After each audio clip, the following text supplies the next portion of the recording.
Is renting a home really a complete waste of money? You've heard all the sayings, why pay the landlord's mortgage when you can pay your own? Or, if you're renting, you're just throwing money away. The truth is, it's possible for a renter to end up with a larger net worth than someone who buys a home, but practically speaking, ownership has worked out better for most people over the long run. To see why owning isn't the only long-term option that can make sense, let's start from the very beginning.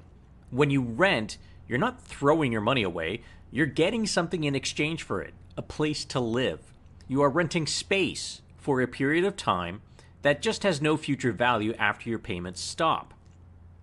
When you buy, you're actually still renting, but instead of renting space, you're renting money. The difference is that the money you've borrowed is used to buy an asset that will hopefully appreciate. You also happen to be able to live in it. A mortgage payment consists of a blend of rent on the money you've borrowed, more commonly referred to as interest, as well as a payment against the balance you've borrowed. Let's begin our analysis by doing a straight comparison for 25 years with some simple assumptions, and don't worry, we'll change a few of these later on. We have two brothers, we'll call them Owen the owner and Roger the renter. They each have $35,000 sitting in their bank accounts and have no debt for the time being, and the only difference is Owen wants to buy a house today and Roger wants to rent. They both live in Toronto. So to begin, they each have a net worth of $35,000. Let's start with Owen the owner. He wants to buy a $500,000 home. A 5% down payment is $25,000. That means he needs to borrow $475,000. Mortgage default insurance is $14,963. That gets added to his mortgage, so his starting mortgage balance is $489,963. The provincial land transfer tax is $6,475. In Toronto, there is an additional municipal land transfer tax, and this amount is $5,725. However, there are both provincial and municipal rebates available, which together provide $5,725 of tax relief. Provincial sales tax on the mortgage default insurance is $1,197. Legal fees might be $1,000. Title insurance might be $500. The home inspection fee is $500, and appraisal fees might be another $300. That's a total of $34,972.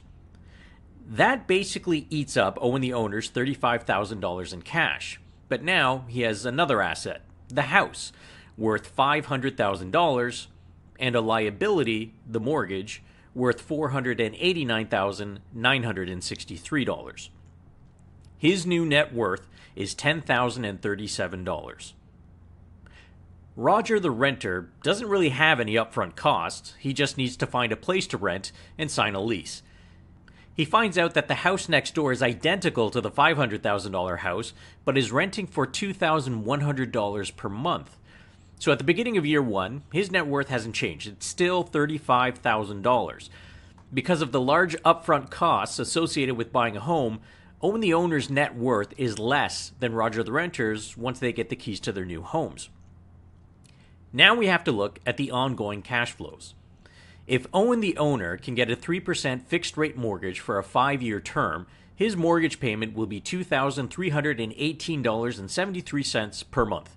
If we assume he budgets 1.25% of the home's value per year for maintenance and repairs, that's $520.83 per month to start.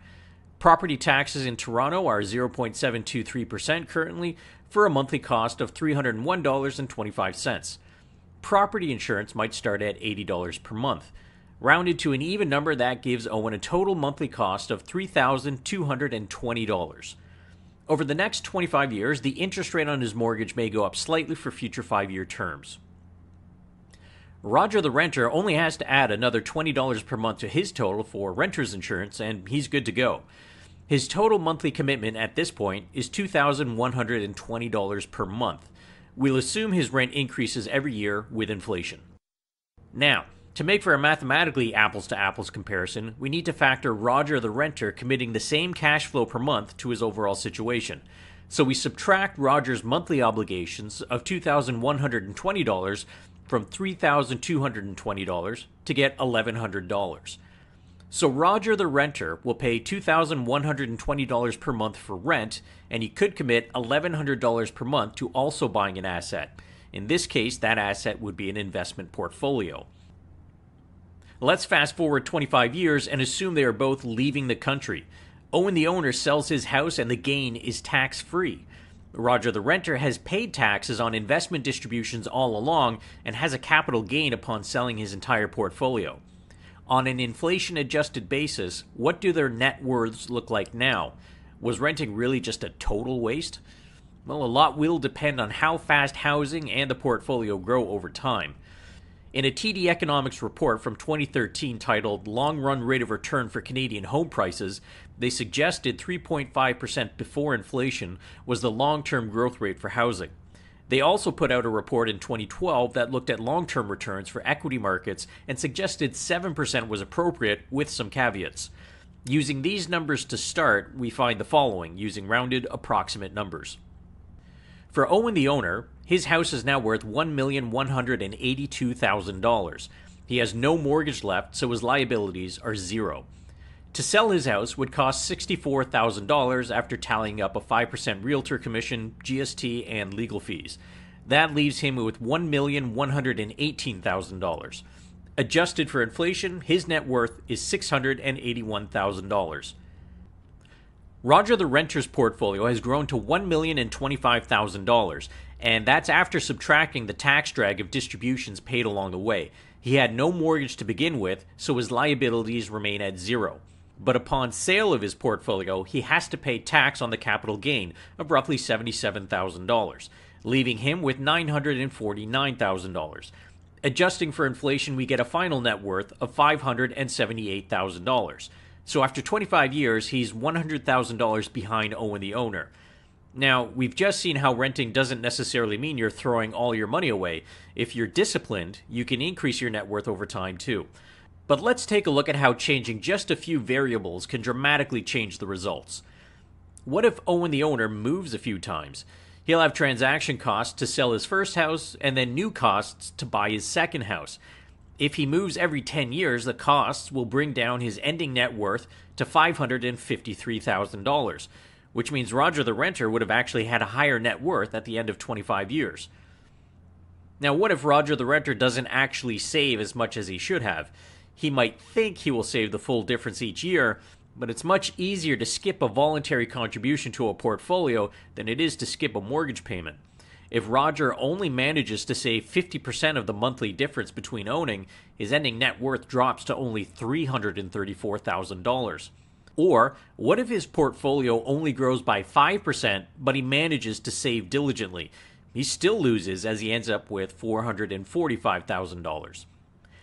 As you can see, the variables, many of which are unknowable in advance, influence which strategy will ultimately work out best.